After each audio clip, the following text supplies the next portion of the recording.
Hi ಎಲ್ಲರಿಗೂ ನಮಸ್ಕಾರ. Welcome back to my channel Prema's world. May be ನೋಡ್ಬೋದು ಇವತ್ತು ಏನಪ್ಪ ವಿಶೇಷ ಅಂದ್ರೆ ನಾನು ಒಂಚೂರು ಸ್ಕಿನ್ ಕೇರ್ ಮಾಡಿಕೊಂಡೆ. ಫೇಸ್ ಫುಲ್ಲು ಇದು ಆಗಿತ್ತಲ್ಲ ಡಲ್ ನೋಡೋಣ ಅಂತ 3 days ಆಯ್ತು ನಾ ಮಾಡ್ತಾ ಇದ್ದು. ಮೊನ್ನೆ ಮಾಡಿದ್ದೆ ಮತ್ತು ಇವತ್ತು ಮಾಡಿಕೊಂಡೆ. ಎಷ್ಟು ಡಿಫ್ರೆನ್ಸ್ ಬರ್ತೈತೆ ಗೊತ್ತಾ, ಅನ್ಕೊಂಡೇ ಇರಲಿಲ್ಲ. ಹೊರಗಡೆ ಪಾರ್ಲರ್ಗೆ ಹೋಗಿ ಮಾಡಿಸ್ಕೊಳಕ್ಕಿಂತ ಇದು ಮನೇಲಿ ಮಾಡಿಸ್ಕೊಂಡ್ರೆ ದುಡ್ಡು ಉಳಿತಾಯ ಮತ್ತು ಬಹಳ ಸೈಡ್ ಎಫೆಕ್ಟ್ಸು ಏನೂ ಇರಲ್ಲ. ಹಂಗಂಥೇಳಿ ನಾನಿವತ್ತು ಮೊನ್ನೆ ಟ್ರೈ ಮಾಡಿದೆ, ಅದು ಆ್ಯಕ್ಚುಲಿ ವರ್ಕ್ ಆಗುತ್ತೋ ಇಲ್ಲ ಅಂಥೇಳಿ 3 days ಮುಂಚೆ, ಮತ್ತು ಇವತ್ತು ಮಾಡಿದ್ದು. ಎಷ್ಟು ಚೆನ್ನಾಗಿ ಡಿಫ್ರೆನ್ಸ್ ಇದೆ ಗೊತ್ತಾ ರೀ. ಇದು ನೋಡ್ಬೋದು, ಅವಾಗೆಲ್ಲ ಭಾಳ ಇದ್ದಿದ್ದು ಪಿಂಪಲ್ಸು, ಬ್ಲ್ಯಾಕ್ ಡಾಟ್ಸ್. ಇವಾಗಿದೆ, ಬಟ್ 3 daysಲ್ಲಿ ಅಷ್ಟು ಡಿಫ್ರೆನ್ಸ್ ಅಂದರೆ ಚೆನ್ನಾಗಲ್ವಾ.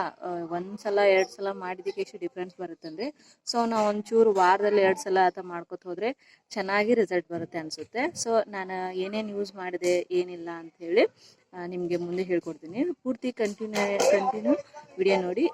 ಓಕೆ, ಮೊದಲು ನಾನು ಒಂಚೂರು ಹಾಲು, 1 ಸ್ಪೂನು ಕಾಫಿ ಪೌಡ್ರು, ಒಂದು ಅರ್ಧ ಚಿಟಿಕೆ ಅರಿಶಿನ ಎರಡೂ ಮಿಕ್ಸ್ ಮಾಡು ಒಂದು ಪೇಸ್ಟ್ ರೆಡಿ ಮಾಡ್ಕೋತೀನಿ. ಓಕೆ, ಅದನ್ನು ಚೆನ್ನಾಗಿ ಮಿಕ್ಸ್ ಮಾಡ್ಕೋಬೇಕು. ಚೆನ್ನಾಗಿ ನಮ್ಗೆ ಎಷ್ಟು ಅನುಕೂಲ ಅದು ಹಾಲು, ರಾ ಹಾಲು ಅಂದರೆ ಹಾಲು ಕಾಸಿರೋದಲ್ಲ, ಆ ಹಾಲು. ಸೊ ಚೆನ್ನಾಗಿ ಮಿಕ್ಸ್ ಮಾಡಿಕೊಂಡೆ. ಆಮೇಲೆ ಇದಕ್ಕಿಂತ ಮುಂಚೆನೇ ನಾನು ಒಂದು ಯಾವುದಾದ್ರೂ ಫೇಸ್ ವಾಶ್ ಯೂಸ್ ಮಾಡಿಕೊಂಡು ಫೇಸ್ ವಾಶ್ ಮಾಡಬೇಕು. ನಾನು ಪಾಂಡ್ಸ್ದು ಫೇಸ್ ವಾಶ್ ಯೂಸ್ ಮಾಡಿ ಫೇಸ್ ವಾಶ್ ಮಾಡ್ಕೊಂಡಿದ್ದೆ. ಸೊ ಫೇಸ್ ವಾಶ್ ಯೂಸ್ ಮಾಡಿಕೊಂಡು ಆಮೇಲೆ ಇದನ್ನು ಏನು ನಾನು ಕಾಫಿ ಪೌಡ್ರ್ ಇದು ಮಾಡಿದ್ನಲ್ಲ ಅದರಿಂದ ಸ್ಕ್ರಬ್ ಮಾಡ್ಕೊಳ್ತಾ ಇದ್ದೀನಿ. ನೋಡ್ಬೋದು, ಆ್ಯಕ್ಚುಲಿ ಇದನ್ನು ಸ್ಪೀಡಾಗಿ ಇಟ್ಟಿದ್ದೀನಿ, ನಾನು ಸ್ಲೋ ಆಗಿ ಮಾಡ್ಕೊಂಡಿದ್ದು.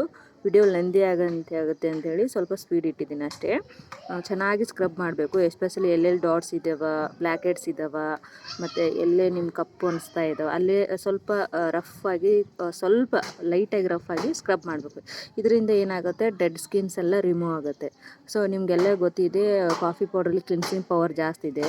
ಮತ್ತು ಹೊಳ್ಳೆ ಹಾಲಲ್ಲಿ ಸಹ ಕ್ಲಿನ್ಸಿಂಗ್ ಚೆನ್ನಾಗಾಗುತ್ತೆ.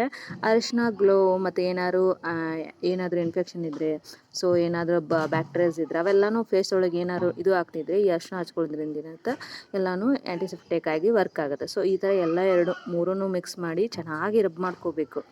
ಎಷ್ಟು ಚೆನ್ನಾಗಿ ಅಂದರೆ ನೀಟಾಗಿ ಈ ಥರ ನಮಗೆಲ್ಲೆಲ್ಲಿ ಎಸ್ಪೆಷಲಿ ಮೂಗಿನ ಭಾಗ, ತುಟಿ ಕೆಳಗಡೆ, ಕೆನ್ನೆ ಮೇಲೆ, ಈ ಥರ ಕಣ್ಣು ಕೆಳಗಡೆ ಚೆನ್ನಾಗಿ ರಬ್ ಮಾಡ್ಕೋಬೇಕು. ಇನ್ನೊಂದು ಏನಂತಂದರೆ, ಯಾವಾಗಲೂ ಅಪ್ವರ್ಡ್ ಡೈರೆಕ್ಷನ್ ರಬ್ ಮಾಡ್ಬೇಕು. ಅಂದರೆ ಕೆಳಗಡೆನೇ ಬಾಚಿ ಮಾಡಬಾರ್ದು, ಮೇಲೆ ಈ ತೋರಿಸ್ತಾ ಇದೆ ನೋಡಿ, ಈ ಥರ ಅಪ್ವರ್ಡ್ ಡೈರೆಕ್ಷನ್ನೇ ರಬ್ ಮಾಡಬೇಕು. ಅಂದರೆ ನಮ್ಮ ಫೇಸ್ ಜೋತ್ ಬೀಳಲ್ಲ.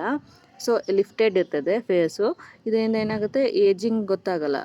ಸೊ ಈ ಥರ ಚೆನ್ನಾಗಿ circular motion, lifted forward motion ಆ ಥರ ರಬ್ ಮಾಡ್ಕೋತಾ ಬಂದರೆ ಒಂದು 5 ನಿಮಿಷ ಮಾಡ್ಕೊಂಡು 5 ನಿಮಿಷ ಬಿಟ್ಬಿಡಬೇಕು. ಆಮೇಲೆ ನಾನು ಚೆನ್ನಾಗಿ ಅದನ್ನೇ ಓನ್ಲಿ ಪ್ಲೇನ್ ವಾಟರಿಂದ ವಾಶ್ ಮಾಡಿಕೊಂಡೆ. ವಾಶ್ ಮಾಡ್ಕೊಂಬಂದು ಆಮೇಲೆ ಐಸ್ ಕ್ಯೂಬ್ಸ್ ತೊಗೊಂಡೆ. ಒಂದು ಯಾವುದಾದ್ರೂ ಬಟ್ಟೆಯಲ್ಲಿ, ಮಲ್ಮಲ್ ಬಟ್ಟೆಯಲ್ಲಿ, ಯಾವುದಾದ್ರೂ ತಿನ್ ಬಟ್ಟೆಯಲ್ಲಿ ಐಸ್ ಕ್ಯೂಬ್ಸ್ ಹಾಕಿ ಈ ಥರ ರಬ್ ಮಾಡಬೇಕು. ಸೊ ಈ ಥರ ರಬ್ ಮಾಡೋದ್ರಿಂದ ಏನಾಗುತ್ತೆ, ಸೊ ನಮ್ಮದು ಎಲ್ಲ ಪೋರ್ಸ್ ಓಪನ್ ಆಗಿದ್ದು ಅವೆಲ್ಲನೂ ಚೆನ್ನಾಗಿ ಇದು ಆಗುತ್ತೆ. ನೋಡ್ಬೋದು, ನಾನು ಈ ಥರ ಮಾಡ್ತಾಯಿದ್ದೀನಿ. ಈ ಥರ ಒಂದು 5-10 ನಿಮಿಷ ಮಾಡಬೇಕು. ನೀವು ಫೀಲ್ ಆಗುತ್ತೆ ಆ ಸ್ಕಿನ್ನು ಫುಲ್ಲು ಏನಂದರೆ ಒಂಥರ ಮಂಜುಗಟ್ಟಂಗೆ ಆಗುತ್ತೆ. ಆ ಥರ ಎಲ್ಲ ಮಾಡ್ಕೋತಾ ಬರಬೇಕು. ಈ ಥರ ಮಾಡೋದ್ರಿಂದ ಏನಾಗುತ್ತೆ, ನೀಟಾಗಿ ಎಲ್ಲನೂ ಪೋರ್ಸ್ ಓಪನ್ ಆಗಿ ಅವೆಲ್ಲ ಗಲೀಜು ಇರೋದನ್ನೆಲ್ಲ ರಬ್ ಮಾಡಿ ತೆಗಿಬೋದು. ನೋಡ್ಬೋದು ಎಷ್ಟು ಚೆನ್ನಾಗಿ ನೀಟ್ ಅನ್ನಿಸ್ತಾ ಇದೆ. ಬರೀ ಜಸ್ಟ್ ಒಂದು ಕಾಫಿ ಪೌಡ್ರ್ ವಾಶಿಗೆ ನೋಡಿ ಎಷ್ಟು ಚೆನ್ನಾಗಿ ನೀಟಾಗಿ ಅನ್ನಿಸ್ತಾ ಇದೆ. ನಾನು ಫಸ್ಟ್ ಡೇ ಫೇಸ್ ನೋಡ್ಬೇಕಿತ್ತು ನೀವು, ಫುಲ್ಲು ಪಿಂಪಲ್ಸ್ ಒಂಥರ ರಫ್ ನಾವು ಟಚ್ ಮಾಡಿದ್ರೆ ಗೊತ್ತಾಗುತ್ತೆ, ರಫ್ ಅನ್ನಿಸ್ತಿತ್ತು. ಇವಾಗ ಪರವಾಗಿಲ್ಲ. ಸೊ ಇವಾಗ ಪ್ಯಾಕ್ ಹಾಕೋತಿದ್ದೀನಿ. ಪ್ಯಾಕ್ ಬಂದು ಇದನ್ನು ಮಾಡಿಟ್ಕೊಂಡಿದ್ದೆ, ಇದನ್ನು ಕ್ಲಿಪ್ ತೊಗೊಳಕ್ಕಾಗಲಿಲ್ಲ. ಏನೇನಂದರೆ 1 ಸ್ಪೂನ್ ಅಕ್ಕಿ ಪೌಡ್ರು, ಚಿಟಿಕೆ ಅರಿಶಿನ, ಸ್ವಲ್ಪ ಹಾಲು, ಮತ್ತು ಒಂಚೂರು ಬಾಳೆಹಣ್ಣು. ಮನೇಲಿ ಬಾಳೆಹಣ್ಣಿತ್ತು, ಸೊ ಹಣ್ಣಿಂದೇ ಪ್ಯಾಕ್ ಮಾಡ್ಕೊಂಡ್ರೆ ಆಯ್ತು ಅಂತೇಳಿ ಅದಕ್ಕೆ ಅಕ್ಕಿ ಹಿಟ್ಟು ಹಾಕ್ಕೊಂಡಿನಿ, ಕಡಲೆ ಹಿಟ್ಟು ಹಾಕ್ಕೊಂಡಿಲ್ಲ. ಅಕ್ಕಿ ಹಿಟ್ಟು, ಅರಿಶಿನ, ಬಾಳೆಹಣ್ಣು ಇದು 3 ಪೇಸ್ಟ್ ಮಾಡಿ ಆ ಪೇಸ್ಟ್ನ ಚೆನ್ನಾಗಿ ಹಚ್ಕೊಳ್ತಾ ಇದ್ದೀನಿ. ನೋಡ್ಬೋದು, ಅದನ್ನು ಚೆನ್ನಾಗಿ ಹಚ್ಕೊಂಡು ಒಂದು 15 ನಿಮಿಷ ಅಂದರೆ ಡ್ರೈ ಆಗಬೇಕು. ಅದು ಡ್ರೈ ಆಗೋ ತನಕ ಬಿಡಬೇಕು. ಸೊ ಡ್ರೈ ಆಗಿ ಬಿಟ್ಟರೆ ಚೆನ್ನಾಗಿರುತ್ತೆ. ಸೊ ಎಲ್ಲನೂ ನೀಟಾಗಿ ನೋಡಿ ಹೆಂಗೆ ಹಚ್ಕೊಂಡಿದ್ದೀನಿ ಕಾಣಿಸುತ್ತೆ. ನನಗೆ ಎಸ್ಪೆಷಲಿ ಯಾವ ಜಾಗದಲ್ಲಿ ಜಾಸ್ತಿ ಡಾರ್ಕ್ ಸರ್ಕಲ್ ಇದೆ, ಯಾವ ಜಾಸ್ತಿಯಲ್ಲಿ ಬ್ಲ್ಯಾಕ್ ಹೆಡ್ಸ್ ಇವ, ಎಲ್ಲಿ ಕಪ್ಪು ಜಾಸ್ತಿ ಇದೆ ಅನ್ನಿಸ್ತಾ ಇದೆಯಲ್ಲ, ಆ ಏರಿಯಾದಲ್ಲಿ ನಾನು ಜಾಸ್ತಿ ಯೂಸ್ ಮಾಡ್ತಾ ಇರೋದು. ಚೆನ್ನಾಗಿ ಹಚ್ಚಿ ಒಂದು 15 ನಿಮಿಷ ಬಿಡ್ತೀನಿ ಡ್ರೈ ಆದಾಗ. ನೋಡಿ ಈ ಥರ ಡ್ರೈ ಆಗುತ್ತೆ, ನೋಡಿ ತೋರಿಸ್ತೀನಿ. ನೋಡಿ ಅದು ಬಾಳೆಹಣ್ಣಷ್ಟೇ ಹಸಿ ಇರುತ್ತದೆ. ಸೊ ಇವಾಗ ಏನನ್ನೋದು ಸ್ವಲ್ಪ ನೀಟಾಗಿ ಕೈಯಿಂದ ರಬ್ ಮಾಡಬೇಕು. ರಬ್ ಮಾಡಿ ಮತ್ತೆ ಕ್ಲೀನ್ ವಾಟರಿಂದ ವಾಶ್ ಮಾಡ್ಕೊಂಡಿನಿ. ನೋಡ್ಬೋದು ಇನ್ನೂ ಹಾಗೆ ಇದೆ. ಮತ್ತು ಇವಾಗ ನಾನು ಏನು ಮಾಡ್ತೀನಿ, ಐಸ್ ಕ್ಯೂಬ್ಸ್ ತೊಗೊಂಡು ಮತ್ತು ಸ್ವಲ್ಪ ಟ್ಯಾಪ್ ಥರ ಮಾಡ್ಕೋತೀನಿ. ಸೊ ನನಗೆ ರಿಲೀಫ್ ಅನಿಸುತ್ತೆ ಅಂಥೇಳಿ ನೋಡಿ ನಾನು ನೀಟಾಗಿ ಒರೆಸ್ಕೊಂಡೆ. ನೋಡಿ ಎಷ್ಟು ಚೆನ್ನಾಗಿ ಕ್ಲೀನಾಗಿದೆ, ನೋಡಿ ಎಷ್ಟು ನೀಟ್ ಅನ್ನಿಸ್ತಾ ಇದೆ. ಓಕೆ, ಚೆನ್ನಾಗಿ ಕ್ಲೀನಾಗಿ ಒರೆಸ್ಕೊಂಡೆ. ಇವಾಗ ನಾನು ಐಸ್ ಕ್ಯೂಬಿಂದ ಮತ್ತೆ ರಬ್ ಮಾಡ್ತಾಯಿದ್ದೆ. ಎಸ್ಪೆಷಲಿ ನೋಡಿ ನಾನು ಯಾವ ಏರಿಯಾದಲ್ಲಿ ನನಗೆ ಜಾಸ್ತಿ ಇದ್ದೇವೆ ಆ ಥರ ಫುಲ್ ಎಲ್ಲನೂ ಚೂರು ಇದು ಮಾಡಿಕೊಂಡು ಈ ಥರ ಐಸ್ ಕ್ಯೂಬಿಂದ ರಬ್ ಮಾಡಿಕೊಂಡು, ಇಲ್ಲ ಐಸ್ ನೀರಲ್ಲಿ ಮುಖನ ಹಿಂಗೆ ಮುಳುಗಿಸ್ಬೇಕು. ಇದನ್ನು ಮಾಡೋಕೆ ನನಗೆ ಕಷ್ಟ ಆಗುತ್ತೆ. ಸೊ ಹಾಗೆ ಇದ್ರಲಿಂದನೇ ಮಾಡಿದೆ.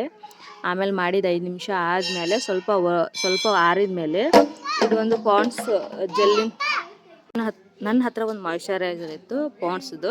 ಸೊ ಅದನ್ನೇ ಇವಾಗ ನಮ್ಮ ಕಡೆ ಯಾವ್ದು ಇರ್ತದೆ ಅದನ್ನೇ ಯೂಸ್ ಮಾಡಬೇಕಲ್ಲ. ಸೊ ಇದನ್ನೇ ಒಂದು ಚೂರು ಯೂಸ್ ಮಾಡ್ತಾಯಿದ್ದೀನಿ. 3 ಫಿಂಗರ್ಸಲ್ಲಿ ಹಚ್ಚಿ ಎಲ್ಲ ಕಡೆ ಡಾಟ್ ಇಟ್ಕೊಂಡು ಸ್ವಲ್ಪ ಲೈಟಾಗಿ ಮಸಾಜ್ ಮಾಡ್ಕೋತಾ ಇದ್ದೀನಿ. ನೋಡ್ಬೋದು ಈ ಥರ ಮಸಾಜ್ ಮಾಡಿಕೊಂಡು ನಾವು ಬಿಟ್ಬಿಟ್ರೆ ಆಯಿತು. ನಾಯಿ ಎಷ್ಟು ಚೆನ್ನಾಗಿ ಗ್ಲೋವಿ ಸ್ಕಿನ್ ಬರುತ್ತೆ. ಟ್ರೈ ಮಾಡಿ ಒಂದ್ಸಲ ಈ ಥರ ನೋಡಿ. ನೀಟಾಗಿ ಸ್ಕ್ರಬ್ ಮಾಡಿಕೊಂಡು ಈಗ ನಾವು ಐಸ್ ಪ್ಯಾಕ್ದೆಲ್ಲ ನಾವು ಹಾಕ್ಕೊಂಡಿದ್ವಲ್ಲ, ಇದರಿಂದ ನಾವು ಲಾಸ್ಟಿಗೆ ಮಾಯ್ಶ್ಚರೈಸ್ ಹಚ್ಚೋದ್ರಿಂದ ಏನಾಗುತ್ತೆ, ನಮ್ಮದು ಇದು ಇದೇನು ಮಾಯ್ಶ್ಚರು ಫುಲ್ಲು ಬ್ಲಾಕ್ ಆಗಿಬಿಡ್ತದೆ. ಅಂದರೆ ಫುಲ್ಲು ಹಿಡಿದಿಟ್ಕೋತದೆ, ಮುಖಕ್ಕೆ ಹಿಡ್ಕೋತದೆ. ಸೊ ಸ್ಕಿನ್ ಎಲ್ಲ ಮಾಯ್ಶ್ಚರ್ ಆಗಿ ಇರುತ್ತದೆ.